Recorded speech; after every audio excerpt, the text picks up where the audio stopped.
सास बनने की ट्रेनिंग।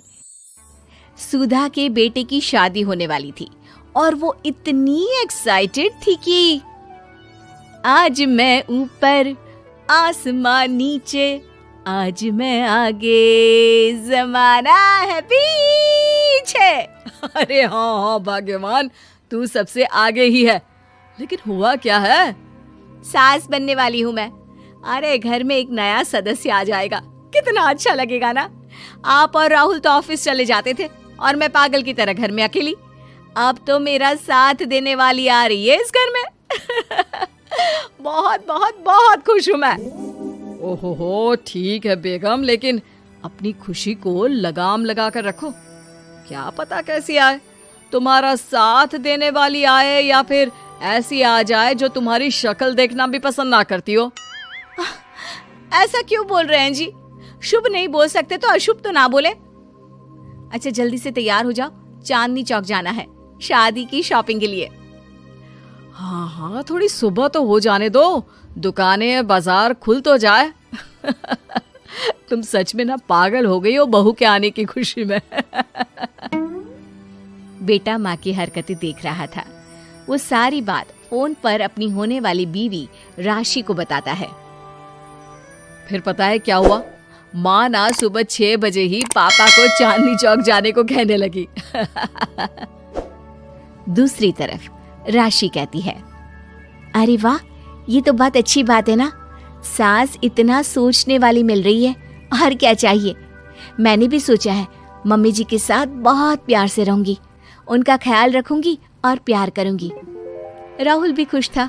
लेकिन बाजार में सुधा जी और उनके पति को एक अजीब सी दुकान दिखती है जिसके बाहर लिखा होता है, हमारे यहाँ सास बनने की ट्रेनिंग दी जाती है।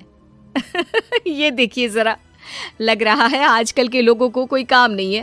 अरे सास बनने की भी ट्रेनिंग होती है क्या? दुकान के सामने एक पिंजरा था, उसमें एक तोता बंद था। सुधा की बात सुनकर तोता बोल पड़ता है, अरे नादान औरत, अगर सास सही तो पूरा घर सही रहता है, परिवार बंधा रहता है और आने वाली जनरेशन संस्कारी होती है। लेकिन तू क्या समझेगी? जा जा आगे जा।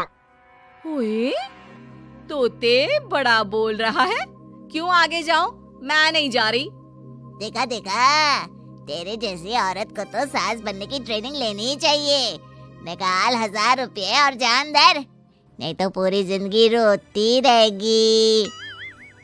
सुधा को तोते की बात में दम लगता है। ए जी, निकालो ना जरा 1000 रुपए। अरे पागल हो क्या? जानवर की बात में आ रही हो?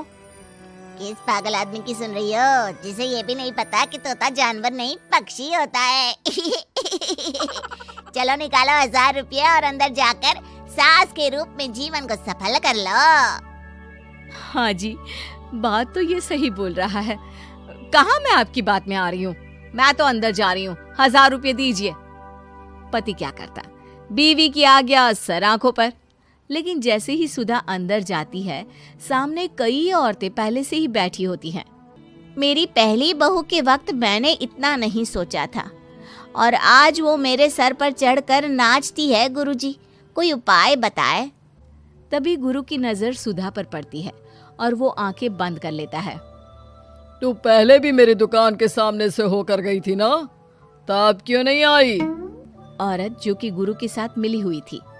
महाराज, तब पता नहीं था कि सच में सास बनने की भी ट्रेनिंग लेनी होती है। लगा था घर में कोई सदस्य आ रहा है जो सारा दिन मेरे साथ रहेगी, लेकिन ऐसा तो कुछ भी नहीं हुआ गुरुजी।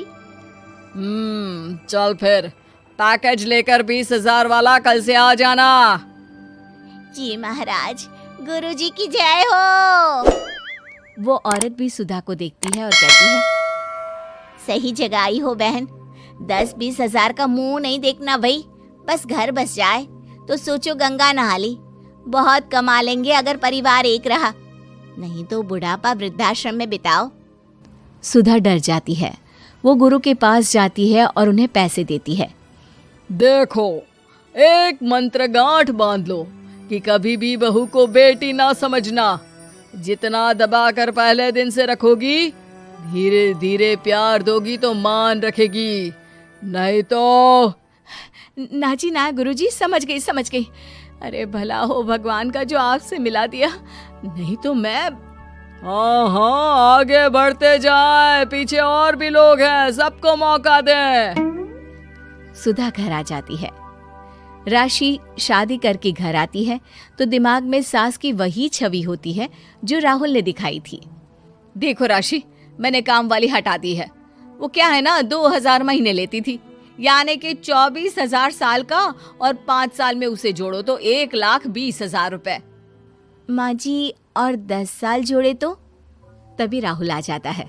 अरे बस बस, इतना मत जोड़ो, फिलहाल भूख लगी है, कुछ खाने को दो।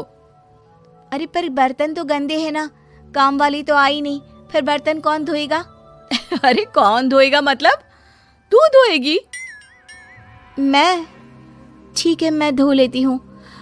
धो कर देती हूँ, आप खाना बना ले। अरे खाना भी तू ही बनाएगी? ये क्या बात होती है माँ? क्या हो गया तुझे? कल तक तो कुछ और ही बोल रही थी। लेकिन सुधा का व्यवहार सुधरने का नाम ही नहीं ले रहा था। बहू और बेटा ससुर से बात करते हैं। पिताजी, क्या हो गया है माँ जी को? वो क्यों ऐसे व्यवहार कर रही है जैसे मैं कोई नौकरानी हूँ? पिता क्या करता, बता देता है सारी कहानी कि कैसे सास का दिमाग एक गुरुजी ने खराब किया है। सास बनने की ट्रेनिंग? तो मामला ये है, वही मैं कहूँ, कहाँ तो माँ बहू का इंतजार ऐसे कर रही थी मानो साक्षात कोई देवी आने वाली है, लेकिन व्यवहार नौकरानी जैसा। देखिए, माँ बुरी नहीं है, बस किसी ने उनका दिमाग खराब कर दिया है। तो ऐसे में मेरे पास एक आइडिया है। बहू फुसुर फुसुर करके पति और ससुर से बात करती है। अगले दिन बहू सास के सामने कहती है, अच्छा मैं जा रही हूँ, मेरी क्लास है। ये बोलकर बहू निकल जाती है। ये कौन सी क्लास करने जा रही है? पढ़ाई तो खत्म हो गई थी इसकी। अरे माँ, दरअसल वो ये सोच कर आई थी कि तुम माँ जैसी होगी, लेकिन यहाँ तुम तो तुर्रम खां बन गई हो। तो वो किसी बहू बनने की ट्रेनिंग वाली क्लास में गई है। ये बोलकर बेटा बाप की ओर देखता है और आंख मार देता है। हाँ, वो तो तुम्हारी माँ ने भी सास बनने की ट्रेनिंग ली है बेटा। पहले का जमाना और था भाई, कि भोले मन से रिश्ते शुरू किए जाते थे। अब तो नई लड़की घर आते ही नौकरानी हटा देते हैं। बताओ, पिछले 25 साल से वो नौकरानी काम कर रही थी, तब तो कोई हिसाब किताब नहीं हुआ। अरे पापा, आप भी माँ को बोल रहे हैं? अरे माना, वो माँ समझ कर आई, घर में खुशहाली रखने के लिए हमेशा आप लोगों के साथ उठती बैठती, माँ को कभी जवाब नहीं दिया। लेकिन माँ की क्या गलती? अरे दादी ने भी तो ऐसा ही किया होगा ना माँ के साथ, तभी तो माँ अपनी बहू के साथ ऐसा कर रही है। नहीं, वो तो बहुत अच्छी थी। मेरे आने के बाद तो उन्होंने खाना बनाने वाली भी रख ली थी। अरे तो फिर तुमने क्यों काम वाली हटा दी?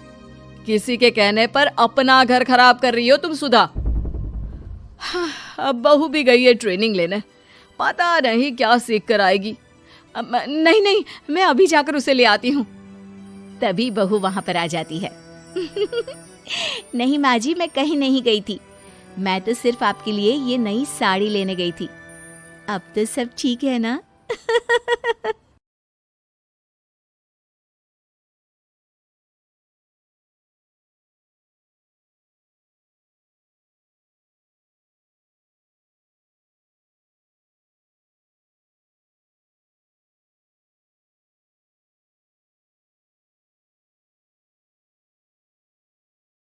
टीवी पर रामायण देखकर रावण मतलब अरविंद त्रिवेदी बहुत भावुक हुए। क्या? तुझे कैसे पता? हेलो ऐप से। देख, ये है हेलो ऐप। जैसे ही आप हेलो ऐप डाउनलोड करते हो, ऊपर सर्च बार में हेलो ट्रेंड्स मिलेगा, जिसमें सभी ट्रेंडिंग न्यूज, वीडियोस, आर्टिकल्स मिलेंगे। उससे आप डे टू डे इन्फॉर्मेशन से अपडेट रख सकते हैं। ये तो बहुत अच्छा ऐप है, मैं अभी डाउनलोड करके खुद को अपडेट करती हूँ। सास बनी डंडे वाली भूत। शिखा की नई नई शादी हुई थी। उसका मायका और ससुराल दोनों कानपुर में ही थे, इसलिए उससे मिलने उसके भाई अक्सर आते जाते रहते थे।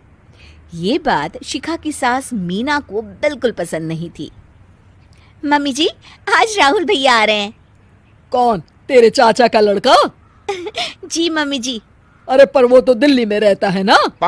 हाँ मम्मी जी, उन्हें कल सुबह दिल्ली के लिए निकलना है, तो वो आज मुझसे मिलते हुए कल सुबह यहीं से निकल जाएंगी। हमने तो धर्मशाला खोल रखी है ना। कुछ कहा क्या मम्मी जी? मैंने कहा हाँ हाँ, आने दे तेरे भैया को, जमकर खातिरदारी करेंगे। अब तो कुछ करना ही पड़ेगा, इससे पहले कि मेरा घर धर्मशाला बन जाए। ये कैसी बातें कर रही हो मीना? सच ही तो कह रही हूँ। अभी इसकी शादी को साल भर भी नहीं हुआ और आए दिन इसके घर वाले आ धमकते हैं। अरे तो क्या हुआ, वो इसी शहर में रहते हैं तो हाल चाल लेने आ जाते हैं। इस बार मैं उनका हाल और चाल दोनों ही बिगाड़ दूंगी। अब बहुत हो गया जी। अरे ये कैसी बातें कर रही हो, हे भगवान, बस आप तो देखते जाइए। शाम को राहुल आता है। नमस्ते आंटी, कैसे हैं आप लोग? हम लोग तो ठीक है, तुम कैसे हो बेटा? मैं भी अच्छा ही हूँ आंटी। बस आज रात के बाद नहीं रहोगे। चलिए भैया, मैं आपको हमारा घर दिखाती हूँ। रात में खाने के टेबल पर शिखा, रोहित कहीं दिखाई नहीं दे रहा। जी भैया, वो ऑफिस के काम से बाहर गए हैं, कल शाम तक आएंगे। अच्छा अच्छा। बेटा, क्या तुम भूत प्रेत में मानते हो? नहीं नहीं आंटी जी, पर अचानक आपको ये ख्याल कहाँ से आ गया? पता नहीं क्यों, कभी कभी मुझे लगता है जैसे रात के समय बैठक में कोई घूमता रहता है। ये आप क्या कह रही हैं मम्मी जी? हाँ, तुम लोग घबरा ना जाओ, इसलिए मैंने आज तक इस बारे में कुछ नहीं कहा। ये आपका वहम होगा आंटी जी, ऐसा कुछ नहीं होता। हो सकता है। चलो अब मेरा सोने का टाइम हो गया है तो चलती हूँ मैं। शिखा बेटा, राहुल के सोने की व्यवस्था वहीं दीवान पर कर देना। जी पापा जी। अब चलिए भी। अच्छा, तो बैठक में सोने वाले हैं साहबजादे। क्या बड़बड़ा रही हो? कुछ नहीं, आप सो जाइए। मीना और महेश के सोने के बाद शिखा और राहुल आपस में बात कर रहे होते हैं, तभी डोरबेल बजती है। अरे आप! सरप्राइज! काम जल्दी खत्म हो गया तो मैं आज ही चला आया। ये तो बहुत अच्छा किया। देखिए राहुल भैया भी आए हुए हैं, आप दोनों का मिलना भी हो जाएगा। कैसे हो रोहित? मैं तो ठीक हूँ भैया। शिखा, मैं भी आज यहीं सो जाता हूँ, राहुल भैया से बातचीत भी हो जाएगी। अच्छा अच्छा ठीक है। मीना आधी रात को उठती है, कंबल मुंह से पैर तक ओढ़ के डंडा लेके बैठक में आती है और देखती है दीवान पर चादर ओढ़े कोई लेटा हुआ है। देखो तो कैसे मजे से सो रहा है बहन के ससुराल में। मीना ताबड़तोड़ 4-5 डंडे मार देती है। अरे मर गया, अरे बचाओ बचाओ, कौन है? मीना जल्दी से अपने कमरे में भाग जाती है।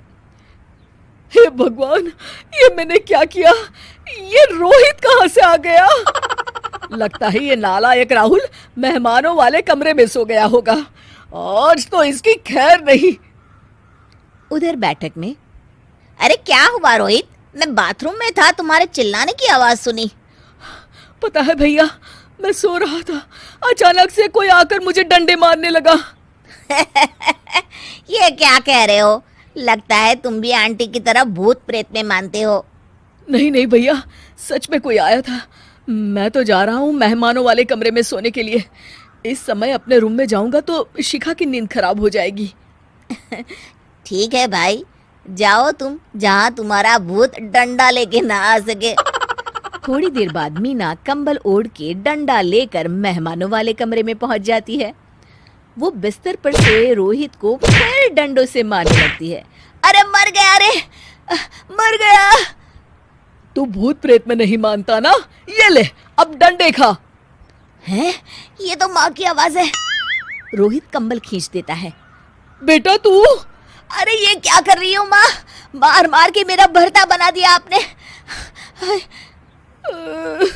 माफ कर दे मेरे लाल, मैंने तो तुझे ही मार मार के लाल कर दिया। मैं तो उस राहुल के बच्चे को सबक सिखाना चाहती थी। राहुल भैया को? हाँ बेटा, मुझे लगा अगर उसे डंडे मारूंगी तो शिखा के मायके वाले यहाँ आना छोड़ देंगे। हे भगवान, माँ, ये घर शिखा का भी है। उसके घर वाले जब चाहे आ सकते हैं। हाँ बेटा, आज मुझे भगवान का इशारा समझ में आ गया। मैं कितना गलत करने चली थी और अपने ही बेटे को चोट पहुंचा दी। अब चुपचाप जाके सो जाओ माँ, और किसी को कुछ बताने की जरूरत भी नहीं है। शिक्षा दूसरों का बुरा चाहने वालों के साथ भी बुरा ही होता है। टीवी पर रामायण देखकर रावण मतलब अरविंद त्रिवेदी बहुत भावुक हुए। क्या? तुझे कैसे पता? हेलो ऐप से। देख, ये है हेलो ऐप। जैसे ही आप हेलो ऐप डाउनलोड करते हो, ऊपर सर्च बार में हेलो ट्रेंड्स मिलेगा, जिसमें सभी ट्रेंडिंग न्यूज, वीडियोस, आर्टिकल्स मिलेंगे। उससे आप डे टू डे इन्फॉर्मेशन से अपडेट रख सकते हैं। ये तो बहुत अच्छा ऐप है। मैं अभी डाउनलोड करके खुद को अपडेट करती हूँ। सास बनी डंडे वाली भूत। शिखा की नई नई शादी हुई थी। उसका मायका और ससुराल दोनों कानपुर में ही थे, इसलिए उससे मिलने उसके भाई अक्सर आते जाते रहते थे। ये बात शिखा की सास मीना को बिल्कुल पसंद नहीं थी। मम्मी जी, आज राहुल भैया आ रहे हैं। कौन? तेरे चाचा का लड़का? जी मम्मी जी। अरे पर वो तो दिल्ली में रहता है ना? हाँ मम्मी जी, उन्हें कल सुबह दिल्ली के लिए निकलना है, तो वो आज मुझसे मिलते हुए कल सुबह यहीं से निकल जाएंगे। हमने तो धर्मशाला खोल रखी है ना। कुछ कहा क्या मम्मी जी? मैंने कहा हाँ हाँ, आने दे तेरे भैया को, जमकर खातिरदारी करेंगे। अब तो कुछ करना ही पड़ेगा, इससे पहले कि मेरा घर धर्मशाला बन जाए। ये कैसी बातें कर रही हो मीना? सच ही तो कह रही हूँ। अभी इसकी शादी को साल भर भी नहीं हुआ और आए दिन इसके घर वाले आ धमकते हैं। अरे तो क्या हुआ, वो इसी शहर में रहते हैं तो हाल चाल लेने आ जाते हैं। इस बार मैं उनका हाल और चाल दोनों ही बिगाड़ दूंगी। अब बहुत हो गया जी। अरे ये कैसी बातें कर रही हो? हे भगवान, बस आप तो देखते जाइए। शाम को राहुल आता है। नमस्ते आंटी, कैसे हैं आप लोग? हम लोग तो ठीक है, तुम कैसे हो बेटा? मैं भी अच्छा ही हूँ आंटी। बस आज रात के बाद नहीं रहोगे। चलिए भैया, मैं आपको हमारा घर दिखाती हूँ। रात में खाने के टेबल पर शिखा, रोहित कहीं दिखाई नहीं दे रहा। जी भैया, वो ऑफिस के काम से बाहर गए हैं, कल शाम तक आएंगे। अच्छा अच्छा। बेटा, क्या तुम भूत प्रेत में मानते हो? नहीं नहीं आंटी जी, पर अचानक आपको ये ख्याल कहाँ से आ गया? पता नहीं क्यों, कभी कभी मुझे लगता है जैसे रात के समय बैठक में कोई घूमता रहता है। ये आप क्या कह रही हैं मम्मी जी? हाँ, तुम लोग घबरा ना जाओ, इसलिए मैंने आज तक इस बारे में कुछ नहीं कहा। ये आपका वहम होगा आंटी जी, ऐसा कुछ नहीं होता। हो सकता है। चलो अब मेरा सोने का टाइम हो गया है तो चलती हूँ मैं। शिखा बेटा, राहुल के सोने की व्यवस्था वहीं दीवान पर कर देना। जी पापा जी। अब चलिए भी। अच्छा, तो बैठक में सोने वाले हैं साहबजादे। क्या बड़बड़ा रही हो? कुछ नहीं, आप सो जाइए। मीना और महेश के सोने के बाद शिखा और राहुल आपस में बात कर रहे होते हैं, तभी डोरबेल बजती है। अरे आप! सरप्राइज! काम जल्दी खत्म हो गया तो मैं आज ही चला आया। ये तो बहुत अच्छा किया। देखिए राहुल भैया भी आए हुए हैं, आप दोनों का मिलना भी हो जाएगा। कैसे हो रोहित? मैं तो ठीक हूँ भैया। शिखा, मैं भी आज यहीं सो जाता हूँ, राहुल भैया से बातचीत भी हो जाएगी। अच्छा अच्छा, ठीक है। मीना आधी रात को उठती है, कंबल मुंह से पैर तक ओढ़ के डंडा लेके बैठक में आती है और देखती है दीवान पर चादर ओढ़े कोई लेटा हुआ है। देखो तो कैसे मजे से सो रहा है बहन के ससुराल में। मीना ताबड़तोड़ 4-5 डंडे मार देती है। अरे मर गया, अरे बचाओ बचाओ, कौन है? मीना जल्दी से अपने कमरे में भाग जाती है। हे भगवान, ये मैंने क्या किया? ये रोहित कहाँ से आ गया? लगता है ये नालायक राहुल मेहमानों वाले कमरे में सो गया होगा। आज तो इसकी खैर नहीं। उधर बैठक में, अरे क्या हुआ रोहित? मैं बाथरूम में था, तुम्हारे चिल्लाने की आवाज सुनी। पता है भैया, मैं सो रहा था, अचानक से कोई आकर मुझे डंडे मारने लगा। ये क्या कह रहे हो? लगता है तुम भी आंटी की तरह भूत प्रेत में मानते हो। नहीं नहीं भैया, सच में कोई आया था। मैं तो जा रहा हूँ मेहमानों वाले कमरे में सोने के लिए। इस समय अपने रूम में जाऊंगा तो शिखा की नींद खराब हो जाएगी। ठीक है भाई, जाओ तुम, जहाँ तुम्हारा भूत डंडा लेके ना आ सके। थोड़ी देर बाद मीना कंबल ओढ़ के डंडा लेकर मेहमानों वाले कमरे में पहुंच जाती है। वो बिस्तर पर सोए रोहित को फिर डंडों से मारने लगती है। अरे मर गया, अरे मर गया। तू भूत प्रेत में नहीं मानता ना? ये ले, अब डंडे खा। हैं? ये तो माँ की आवाज है। रोहित कंबल खींच देता है। बेटा तू? अरे ये क्या कर रही हो माँ? मार मार के मेरा भरता बना दिया आपने। माफ कर दे मेरे लाल, मैंने तो तुझे ही मार मार के लाल कर दिया। मैं तो उस राहुल के बच्चे को सबक सिखाना चाहती थी। राहुल भैया को? हाँ बेटा, मुझे लगा अगर उसे डंडे मारूंगी तो शिखा के मायके वाले यहाँ आना छोड़ देंगे। हे भगवान, माँ ये घर शिखा का भी है, उसके घर वाले जब चाहे आ सकते हैं। हाँ बेटा, आज मुझे भगवान का इशारा समझ में आ गया। मैं कितना गलत करने चली थी और अपने ही बेटे को चोट पहुंचा दी। अब चुपचाप जाके सो जाओ माँ, और किसी को कुछ बताने की जरूरत भी नहीं है। शिक्षा दूसरों का बुरा चाहने वालों के साथ भी बुरा ही होता है।